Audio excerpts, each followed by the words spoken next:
שלום לכם גבירותיי ורבותיי, אנחנו בערוץ טוב בתוכנית האקטואליה שלנו, ואנחנו עם עורך הדין הנודע בשעריו יורם שפטל, הידוע בכינויו שפטל. שלום לך יורם. שלום וברכה. תגיד לי, לחברי הכנסת יש חסינות, נכון?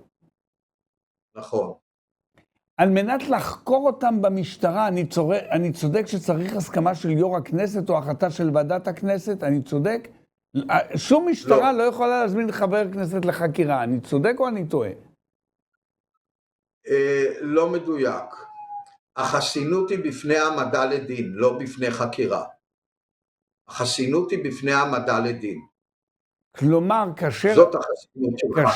כאשר אתמול ב-4-3... הנשיא אפילו, שבאופן ברור על פי חוק יסוד הנשיא, יש לו חסינות מחקירה, וכשבזמנו התחילו לחקור את עזר ויצמן, כשהוא היה נשיא מכהן, אמר השופט חיים כהן, באיזה זכות אתם מזמינים אותו לחקירה וחוקרים אותו? אי אפשר לנקוט נגד הנשיא בשום הליך משפטי, חקירה זה הליך משפטי.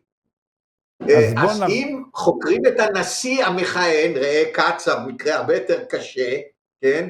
אז בוודאי ובוודאי שניתן לחקור חבר כנסת. בפועל נדמה לי שזה נוהג, זה לא כתוב בשום חוק, בפועל נדמה לי שיש נוהג שאומר שצריך את הסכמת היועץ המשפטי. אז אני אגיד לך משהו, אתמול חקרו במשך 4-5 שעות. 6 שעות. 6 שעות, אז אתה יודע למי אני מתכוון, את חבר הכנסת צביקה פוגל, תת-אלוף בצבא, נכון. ואני אמרתי לעצמי שאני לא מבין, אם אנחנו מדברים על סבירות, ויש לי בעיות קשות עם הסבירות, לא המשכנו נברר בעתיד, אני שואל את עצמי, מה, משטרת ישראל יכולה לקרוא לכל חבר כנסת, תבוא אליי לחקירה, אני רוצה לחקור אותך? הרי זה כלי פוליטי אדיר שהמשטרה, תן לי רגע, זה כלי פוליטי, כן, סליחה. זה כלי פוליטי אדיר שמסור בידיה של משטרה, שיכולה מחר להתענות לחבר כנסת זה ואחר, על פי מפתח פוליטי, בכל שוטר יגיד, כן, אני חתמתי על זה, למה? כי אני רוצה לחקור אותו. זה נראה לי בלתי אפשרי לגמרי, לחקור, נכון, בלי הסכמה של או או ועדת כנסת, או יושב ראש הכנסת. תגובתך. אני מסכים איתך לגמרי. איפה שאתה טועה, זה שאתה אומר, למשטרה יש כוח ללחוץ פוליטית באופן מעשי באמצעות חקירות לא אלמוני, ופה אתה טועה. זה לא למשטרה, זה ליועמ"שית, שזה הרבה יותר גרוע. זה ליועמ"שית, כי המשטרה עם כל רצונה לחקור את פלוני או אלמוני, זקוקה להיתר מהיועצת המשפטית. ולכן הכוח הזה שאתה מדבר עליו, בפועל הוא לא בידי המשטרה, אלא הוא בידי היועמ"שית, שזה הרבה יותר גרוע, כי זה כל הזמן אותה בניגוד עניינים קיצוני, כי היא גם יועמ"שית וגם גם עומדת בראש התביעה, והמשטרה בעניינים פוליטיים היא ת"פ גמור של היועמ"שית.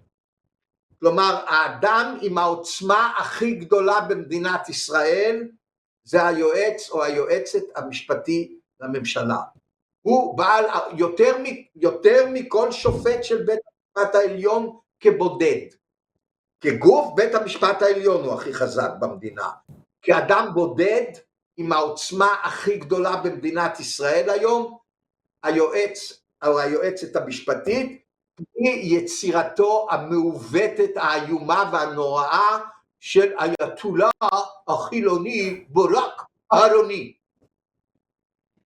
טוב, אני לא יכול להיכנס לסוגיה של האייתוללה הזה, ואתה יודע בדיוק מדוע ולמה, אז אני לא מעיר כלום. אני רוצה,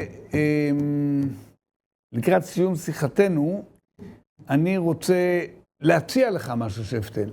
אתה הרי עד היום, המקום היחידי שבו אתה באמת נאבק וככה מצליח אולי לשנות חוק או תקנות, זה בבית המשפט העליון.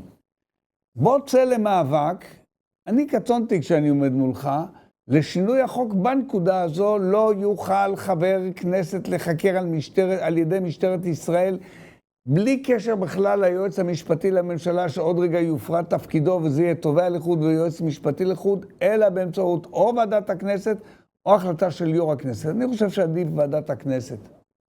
צא למלחמה בעניין, שפטל. אני מסכים לחלוטין, אני חושב שבהחלט זה חוק כזה, סידור חוקי כזה, נותן ביטוי לכך שהריבון הוא הכנסת. הריבון הוא הכנסת, ואף אחד לא יכול בשום צורה שהיא לשבש את עבודתה של הכנסת, גם לא באמצעות חקירות נגד ח"כ אלמוני או פלוני, אלא באמצעות אישור של גוף של הכנסת. גוף של הכנסת, אני הייתי אומר אפילו שניים, גם של היו"ר וגם של ועדת הכנסת. ובלבד שזה לא יהיה תלוי באדם אחד, יו"ר הכנסת, או היועץ המשפטי. זה אותו דבר בשביל אדם אחד להחליט. נכון, לכן אני אומר, היו"ר וועדת הכנסת. שפטל קורא לנו משהו לא טוב. אנחנו ביום הקלטות אחד מסכימים על שני דברים. שפטל, זה נהיה בעייתי מבחינת. אתה אומר את זה כמעט כל תוכנית בזמן האחרון. חברי וידידי יורם שפטל, עד שבוע הבא. תודה רבה לך. ואתם גבירותיי ורבותיי, תודה רבה שהייתם איתנו. שלום, ביי ביי ולהתראות.